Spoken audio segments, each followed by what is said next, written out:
My wife and I were married for 2 years before the unexpected happened. June and I first met at a business conference we attended. She sat in front of me, and that was how I noticed she was one of my mutual Facebook friends, and we had never spoken to each other before. She was just one of those girls I would stumble upon, seeing her cute pictures and valuable business content. June was famous on Facebook, with many followers, mainly because of the helpful business tips and other life-related content she shared. I wasn't expecting to see her at that conference, especially since it was in another state. Still, I was happy to finally meet her in person and thank her for all the information she had been sharing with us for free. So, I waited after the conference to introduce myself, and we clicked immediately. She was easy to talk to, and talking to her felt great. Although she didn't recognize me at first, I wasn't expecting her to. But she looked me up on Facebook and confirmed we were mutual friends. I thought that would be the last time June and I would speak to or see each other. She was one of those witty, classy girls, and I was just a regular guy with a monotonous lifestyle and work pattern. Later that evening, I was at home watching my favorite show when I received a message from her. I was so thrilled and excited that I responded as soon as I got it. From that first message, many more followed. We did not talk about ourselves, there were random things we learned at the meeting. After that day, we spoke occasionally until one evening I posted something on Facebook that required people to share their opinions, and she sent me a message. That message changed many things for us because from there, we became closer friends than mere Facebook friends. I worked for a fast-growing tech company, and I earned well. Being the business and career-driven woman she was, she worked with a real estate company. She was one of their best employees because she could get big clients and sell properties worth a lot. I won't lie, I liked her from the first time I saw her at the meeting, but I didn't think she would like someone like me, especially since I believed I was not as bright as she was. Eventually, we started going out for lunch and dinner or would stroll or drive around the city. Our friendship grew fast, and I liked how it was going.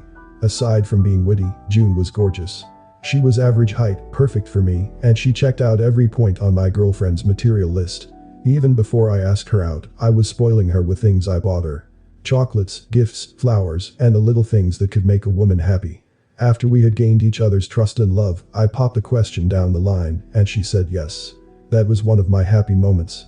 I even promised to get her a good life. She didn't move in with me, but we visited each other a lot, and if she wanted, she could spend the weekend at my place. After she said yes to me, one of the things I did was change our relationship status on Facebook so people couldn't know we were together. I also posted her pictures a lot or would share any of her content I liked. She barely posted my pictures, except it was my birthday, but the love-struck puppy in me didn't let me ask questions about that. Because I loved her, I did literally everything for her. I supported her emotionally and financially in whatever she needed. Every month, I would outdo myself and get her something better than the last gift I gave her.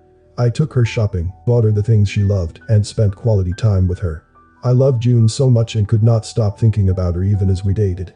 I wanted her to be in my life forever, and I knew it would be good for our kids if I married her. I read somewhere that kids inherited their smartness from their mothers, and for me, June was the perfect mother for my kids. I won't say I didn't benefit from her too. I did, and her influence alone in my life pushed me to be a better person and take life more seriously. We dated for a year and some months, and when I was tired of dating, we married each other. Initially, being married to June was more fun than I thought. We were so happy, and we did almost everything together. June was affirmative, so she always reminded me that she loved me. She said it in the morning, during the day, and even before she went to bed, and it made me feel great.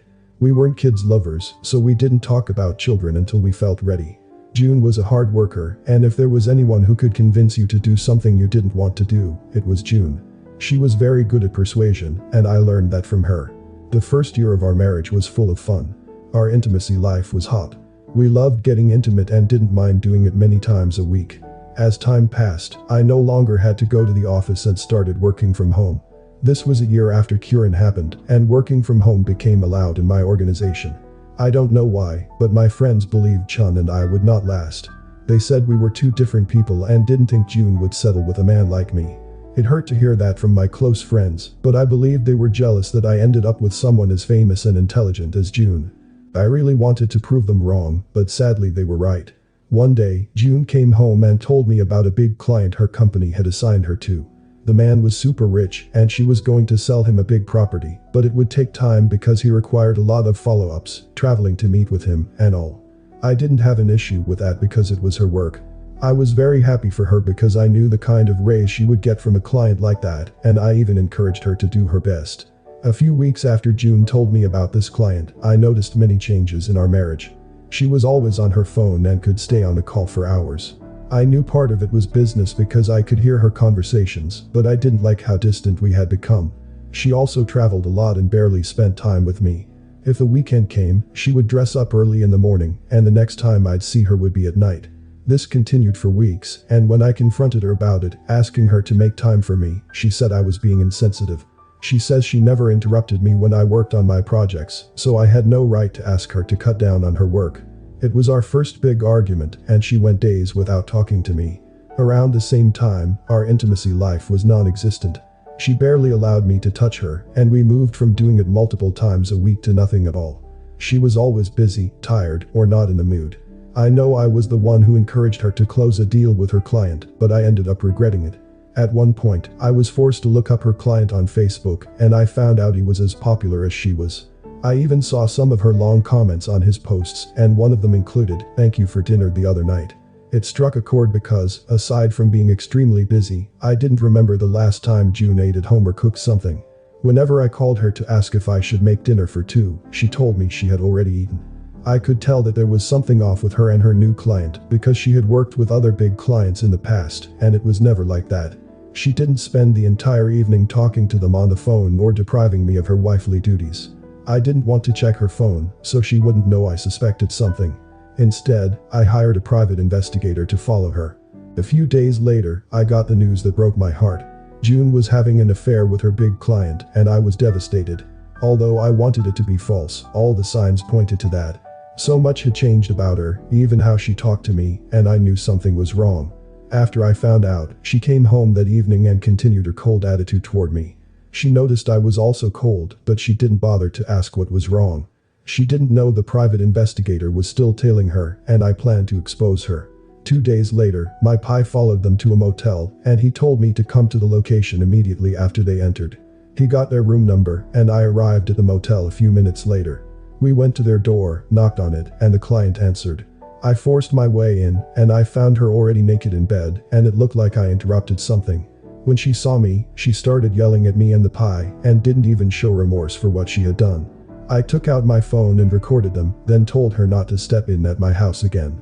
She came home that evening but found some of her belongings scattered on the lawn. It was a big mess, and I didn't care what the neighbors would say. Surprisingly, she realized the impact of what she had done when she came home, and she begged me to let her in, so that she could explain. I didn't let her in because I knew no explanation would justify her cheating. As for the recording, I sent it to her company and texted it to her family members. I wanted everyone to see the beast she was, and they did. She didn't want to leave my house, but when I threatened I would call the police, she left. Most of the neighbors recorded her as she banged on my door to beg me, which was embarrassing for her. The next day, her company did not waste time firing her, and she was told not to contact the client again. The company also stopped working with the client, and his reputation was ruined. Ultimately, she lost her job and her reputation with family was ruined. We also divorced because I wanted nothing to do with her again.